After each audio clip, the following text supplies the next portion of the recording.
പിന്നീട് കയ്യിൽ കരുതിയിരുന്ന പിച്ചാത്തി ഉപയോഗിച്ച് അവരുടെ വയറ് കീറി. ഒരു കാരണവശാലും മൃതദേഹം വെള്ളത്തിൽ പൊങ്ങിക്കിടക്കാതിരിക്കാനായിരുന്നു അത്. ശേഷം ആ മൃതദേഹം അയാൾ കുളത്തിൽ തള്ളി. എന്നാൽ താൻ ചെയ്യാൻ പോകുന്ന ആ ക്രൂരകൃത്യത്തിന് മൂകസാക്ഷിയാകാൻ ആ പൂച്ച തന്നെ പിന്തുടരുന്ന കാര്യം ജലാലുദ്ദീൻ അറിഞ്ഞതേയില്ല.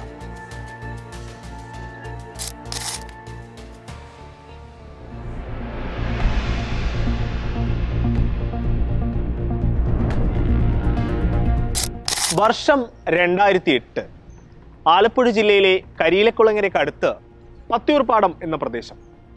അവിടെ ഒരു കുളത്തിൽ ഒരു സ്ത്രീയുടെ മൃതദേഹം പൊങ്ങിക്കിടക്കുന്നു. സാരിയാണ് വേഷം.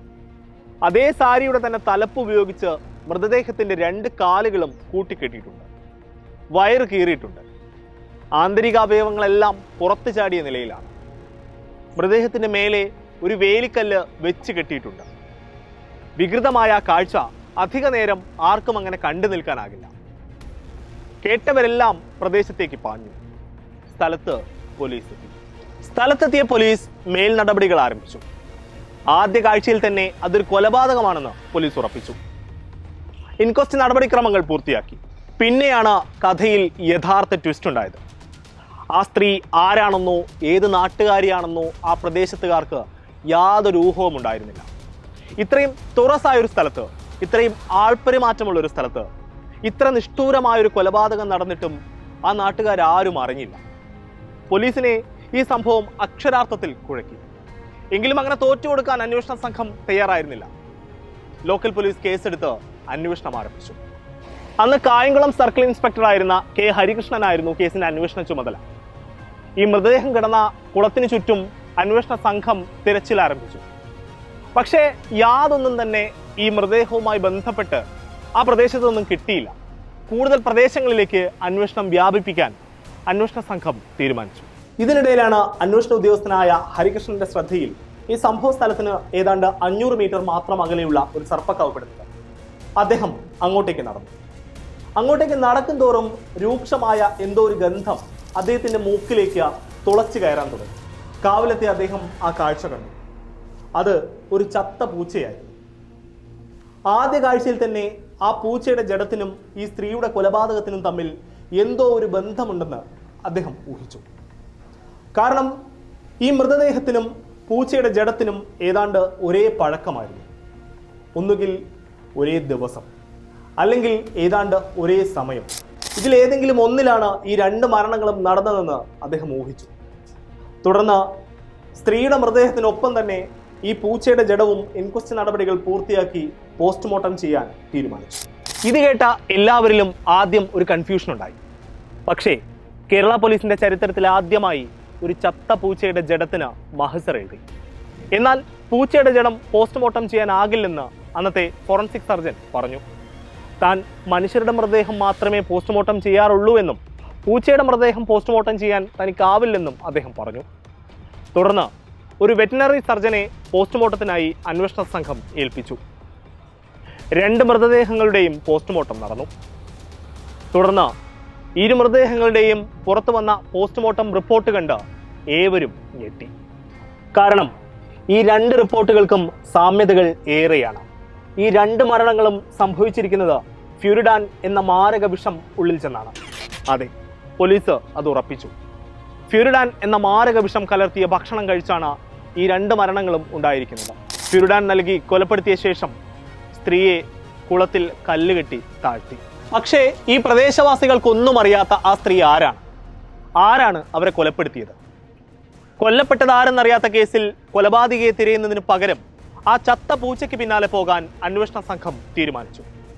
അങ്ങനെ ആ പൂച്ചയുടെ ഒരു ഫോട്ടോ എടുത്ത് ഒരു തിരിച്ചറിയൽ പരേഡ് സംഘടിപ്പിക്കാൻ അന്വേഷണ സംഘം തീരുമാനിച്ചു. ജീവിച്ചിരിക്കുന്ന പൂച്ചയെ തന്നെ കണ്ടാൽ തിരിച്ചറിയാൻ പ്രയാസമാണ്. അപ്പോഴാണ് ചത്ത പൂച്ചയുടെ ഫോട്ടോ എടുത്ത് തിരിച്ചറിയൽ പരേഡ് നടത്തുന്നത്. ജനം പോലീസിനെ പരിഹസിച്ചു. എന്നാൽ അങ്ങനെ തോറ്റുകൊടുക്കാൻ അന്വേഷണ സംഘം തയ്യാറായിരുന്നില്ല. അങ്ങനെ ഏറെ നാളത്തെ തിരച്ചിലിനൊടുവിൽ ആ പൂച്ചയുടെ യഥാർത്ഥ ഉടമസ്ഥരിലേക്ക് അന്വേഷണ സംഘം എത്തി. തങ്ങളുടെ കാണാതായ പൂച്ചയും ഈ പൂച്ചയും തമ്മിൽ ഏറെ സാമ്യതകളുണ്ടെന്ന് അവർ അന്വേഷണ സംഘത്തോട് പറഞ്ഞു. മാത്രമല്ല, തങ്ങളുടെ പൂച്ചയെ കാണാതായ ദിവസവും ഈ പൂച്ച ചത്തെന്ന് പറയുന്ന ദിവസവും ഏകദേശം ഒന്ന് തന്നെയാണെന്നും അവർ അന്വേഷണ സംഘത്തോട് വ്യക്തമാക്കി. എന്നാൽ ഈ പൂച്ചയുടെ ഉടമസ്ഥർക്ക് ഈ കൊലപാതകത്തിൽ ബന്ധമില്ലെന്ന് അന്വേഷണത്തിൽ വ്യക്തമായി. തുടർന്ന് ഈ പൂച്ച പോകാനിടയുള്ള സ്ഥലങ്ങളിലേക്കും അടുത്ത വീടുകളിലേക്കും അന്വേഷണം വ്യാപിപ്പിക്കാൻ അന്വേഷണ സംഘം തീരുമാനിച്ചു. പക്ഷേ ആ അന്വേഷണത്തിലും കാര്യമായ ഒരു തുമ്പും അന്വേഷണ സംഘത്തിന് കിട്ടിയില്ല. അങ്ങനെ ആ പ്രദേശത്തെ വീടുകളിലെല്ലാം അന്വേഷണ സംഘം ഒരു ചെറിയ തിരച്ചിൽ നടത്തി. അതിൽ ഒരു വീട്ടിൽ ആളുണ്ടായിരുന്നില്ല. ആ വീട്ടിൽ ഒരാൾ ഒറ്റയ്ക്കാണ് താമസമെന്ന് പ്രദേശവാസികൾ പോലീസിനോട് പറഞ്ഞു. അയാൾ ഒരു പാത്ര കച്ചവടക്കാരനാണ്. പേര് ജലാലുദ്ദീൻ. നാടുതോറും പാത്രങ്ങൾ കൊണ്ടു നടന്ന് വിൽക്കലാണ് അയാളുടെ രീതി. അതുകൊണ്ട് തന്നെ പലപ്പോഴും അയാൾ സ്ഥലത്തുണ്ടാകാറില്ല. ആദ്യഘട്ടത്തിൽ അയാളിലേക്ക് ഒരു തരത്തിലുള്ള സംശയമുനയും പോലീസ് നീട്ടിയില്ല, അല്ലെങ്കിൽ അത്തരം ഒരു സംശയം പോലീസിനുണ്ടായിരുന്നില്ല. എന്നാൽ ഒരു തവണ പോലും അന്വേഷണ സംഘത്തെ നേരിൽ കാണാൻ അയാൾ തയ്യാറായില്ല. മാത്രമല്ല, ഓരോ തവണ ഫോണിൽ വിളിക്കുമ്പോഴും പല പല കാരണങ്ങൾ പറഞ്ഞ് അയാൾ ഒഴിഞ്ഞു മാറി.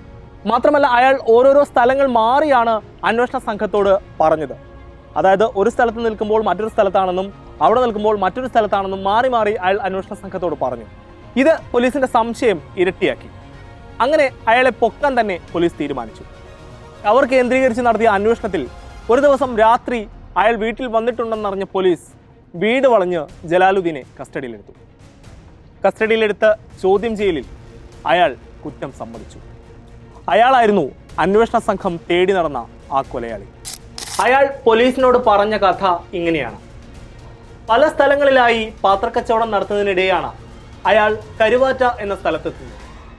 പത്തിയൂർപ്പാടത്ത് നിന്നും ഏകദേശം 20 കിലോമീറ്റർ അകലെയാണ് കരുവാറ്റ. അവിടെ വെച്ചാണ് അയാൾ ആ സ്ത്രീയെ പരിചയപ്പെടുന്നത്. ആദ്യം അവരുമായി ചങ്ങാത്തത്തിലായ ജലാലുദ്ദീൻ പതിയെ അവരുമായി പ്രണയത്തിലായി. ഇതിനിടയിൽ പല തവണകളിലായി അയാൾ അവരിൽ നിന്ന് പണവും സ്വർണവും സ്വീകരിച്ചു.